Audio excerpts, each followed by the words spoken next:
Hello everybody, welcome to my another important tutorial. इस video में हम बात करने वाले हैं केएफटी और आरएफटी में क्या डिफरेंस होता है। क्या ये दोनों टेस्ट अलग अलग होते हैं या फिर सेम होते हैं। इस वीडियो में मैं आपका यही डाउट दूर करूँगी कि केएफटी और आरएफटी में क्या अंतर होता है। तो चलिए वीडियो को स्टार्ट करते हैं। सो गाइस, सबसे पहले हम जानेंगे केएफटी। जैसे कि आपको पता है कि ये टेस्ट किडनी के लिए होता है, इसलिए इसको किडनी फंक्शन टेस्ट बोलते हैं। केएफटी की फुल फॉर्म होती है किडनी फंक्शन टेस्ट, और क्योंकि ये किडनी के लिए होता है इसलिए हम इसको इस नाम से जानते हैं।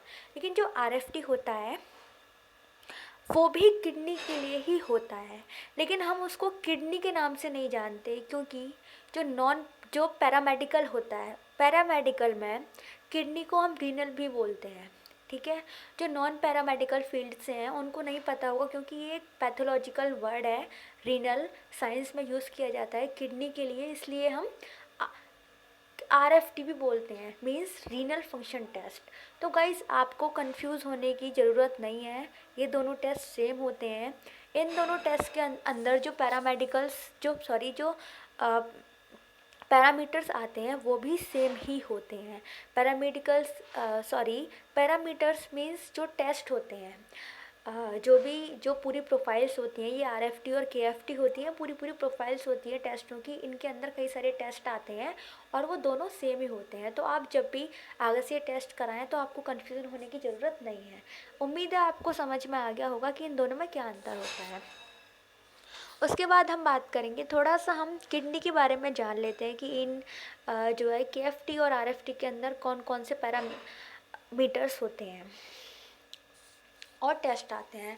क्योंकि आप केएफटी और आरएफटी कराने वाले हैं तो आपको इस चीज़ के बारे में भी जानकारी होनी चाहिए कि इनके अंदर कौन कौन से टेस्ट आते हैं। क्योंकि कहीं कहीं ऐसा होता है, किसी लैब में ऐसा होता है, किसी लैब में सारे पैरामीटर्स होते हैं और किसी लैब में थोड़े कम पैरामीटर्स होते हैं। तो आपको नॉलेज होगी तो आप एक बार टेस्ट कराने से पहले अपने आप ही कंफर्म कर पाएंगे कि आपको कौन सा टेस्ट कराना है और आपकी जो प्रोफाइल है केएफटी और आरएफटी की उसके अंदर है कि नहीं है। तो हम बात करेंगे, सबसे पहले यहाँ पे है ब्लड यूरिया, उसके बाद सीरम क्रिएटिनिन, उसके बाद uric acid, calcium, phosphorus serum, blood urea nitrogen और creatinine ratio, urea creatinine ratio, sodium potassium calcium, ये सारे इलेक्ट्रोलाइट्स होते हैं जो कि केएफटी और आरएफटी के अंदर आते हैं, और आप इनको अलग से भी करा सकते हैं। उसके बाद हम बात करेंगे गाइस, जो केएफटी और आरएफटी होता है ये ब्लड से होने वाला टेस्ट है, और इसमें ज़्यादा से ज़्यादा मैक्सिमम टाइम 3 घंटे का लगता है और मिनिमम टाइम 2 घंटे का लगता है। आप इसको इजीली करा सकते हैं। इसमें खाना खाने से पहले और बाद में कोई टेंशन नहीं है, आप इसको दिन में कभी भी करा सकते हैं। और ये आपके डॉक्टर के ऊपर भी रिकमेंड करता है कि आपका डॉक्टर आपको किस तरीके से बोलता है कराने के लिए, खाना खाने के बाद या फिर खाना खाने से पहले। और अगर आप अपने आप से करा रहे हैं, सेल्फ करा रहे हैं, तो आप ये टेस्ट कभी भी करा सकते हैं, दिन में कोई भी टेंशन लेने की ज़रूरत नहीं है। गाइस, जो किडनी होती हैं उनका थोड़ा सा फंक्शन जान लेते हैं, क्योंकि आप ये टेस्ट करा रहे हैं, आपको डॉक्टर ने रिकमेंड करा है और आपको कोई भी जानकारी नहीं है कि किडनी के फंक्शंस क्या होते हैं और आपके अंदर क्या प्रॉब्लम है या क्या सिम्टम्स हैं, डॉक्टर ने आपको ये क्यों रिकमेंड करा है। तो सबसे पहले हम बात करेंगे यहाँ पे आपको, अगर आपने कभी किडनी का स्ट्रक्चर नहीं देखा तो मैं आपको बता दूँ, ये जो आपको दिख रहा है स्क्रीन पे ये किडनी है। किडनी इस तरह की होती है, एक साइड में जो राइट साइड है वहाँ पे अनहेल्दी किडनी है, और जो है राइट साइड है वहाँ पे हेल्दी किडनी है। हेल्दी किडनी इस तरह की होती है और अनहेल्दी इस तरह की होती है। हेल्दी किडनी में फंक्शंस लिखे हुए हैं, तो किडनी का पहला फंक्शन होता है sodium and water removal. Guys, जो भी हमारी बॉडी में एक्सेस वाटर होता है, एक्सेस इलेक्ट्रोलाइट्स होते हैं, उनको रिमूव करना, सो डैट कि ओवरलोडेड ना हो सके। क्योंकि आपको पता है कि ह्यूमन बॉडी में कोई भी चीज़ का एक्सेस होना या फिर कमी होना, ज़्यादा होना या कम होना, दोनों ही प्रॉब्लम क्रिएट करते हैं। तो इसलिए हमको ये मेक श्योर कर लेना चाहिए कि सोडियम और वाटर की जो क्वांटिटी है वो नॉर्मल होनी चाहिए।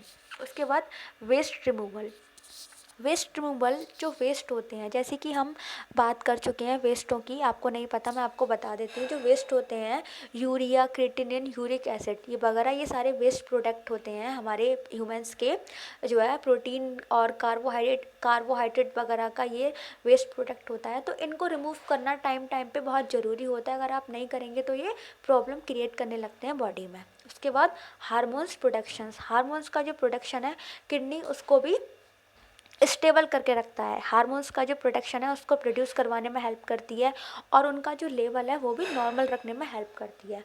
उसके बाद हम राइट साइड में बात करेंगे प्रॉब्लम्स की। उसके यहाँ पे लिखा हुआ है फ्लूइड ओवरलोडेड। कई जैसे कि हम बात कर चुके हैं कि जो वेस्ट प्रोडक्ट होते हैं किडनी उनको रिमूव करने में हेल्प करती है, साथ ही ये भी मेक श्योर करती है कि जो फ्लूइड है ये ओवरलोड ना हो, इनकी जो रेंज है वो नॉर्मल रहे। ओवरलोड रहेंगे तो प्रॉब्लम्स होना शुरू हो जाएंगी। उसके बाद elevated wastage such as urea, creatinine and potassium, जैसे कि हम बात कर चुके हैं कि ये सारे वेस्ट प्रोडक्ट को रिमूव करने में हेल्प करती है। उसके बाद changes in hormones, level controlling blood pressure, making red blood cells, Uptake of calcium. अगर किडनी टाइम टाइम पर वेस्ट को रिमूव नहीं करेगी, वाटर और सोडियम वगैरह को, इलेक्ट्रोलाइट्स को रिमूव नहीं करेगी, हार्मोन्स का जो लेवल है उनको नॉर्मल नहीं रखेगी, तो हमारी बॉडी में कई सारी प्रॉब्लम्स हो सकती है, जैसे कि ब्लड प्रेशर लो या हाई हो सकता है। आपकी जो रेड ब्लड सेल्स हैं उनका बनना, उनकी जो मेकिंग प्रोसेस होता है उनमें जो है वेरिएशन आ सकता है। अपटेक ऑफ कैल्शियम, आप कैल्शियम ले रहे हैं लेकिन कैल्शियम या तो ज़्यादा ही डाइजेस्ट हो रहा है या फिर हो नहीं रहा। तो ये सारी चीज़ें हार्मोन्स या तो फिर ज़्यादा ही सीक्रेट हो रहे हैं या बिल्कुल नहीं हो रहे। तो इन सब चीज़ों को किडनी का काम होता है, इन सब चीज़ों को नॉर्मल रखना, उनके लेवल पे रखना, सो डैट कि बॉडी में कोई भी प्रॉब्लम ना हो सके। सो गाइस ये था किडनी का काम। किडनी हमारी बॉडी में बहुत ही वाइटल रोल प्ले करती है। किडनी का जो वेट होता है वो ईच किडनी का वेट 150 ग्राम होता है और दोनों का 300 ग्राम होता है। सो गाइस आज की वीडियो में मैंने आपको एक कन्फ्यूज़न दूर किया कि केएफटी और आरएफटी में क्या डिफरेंस हो रहा है। होप सो कि आपको समझ में आया होगा और अच्छे से आपको जो है वीडियो समझ आई होगी मैंने जो भी बताया है। अगर आपको वीडियो पसंद आई हो और समझ में आया हो मेरा बताया हुआ, तो वीडियो को लाइक ज़रूर कर दें और कमेंट करके भी बताएं कि वीडियो कैसी लगी। और इसी तरह की वीडियोस के लिए चैनल को सब्सक्राइब भी कर दें, साथ में बेल आइकन को भी प्रेस कर दें, जिससे कि आगे आने वाली वीडियो की नोटिफिकेशन आपको टाइम पे मिल जाए। Thank you so much for watching.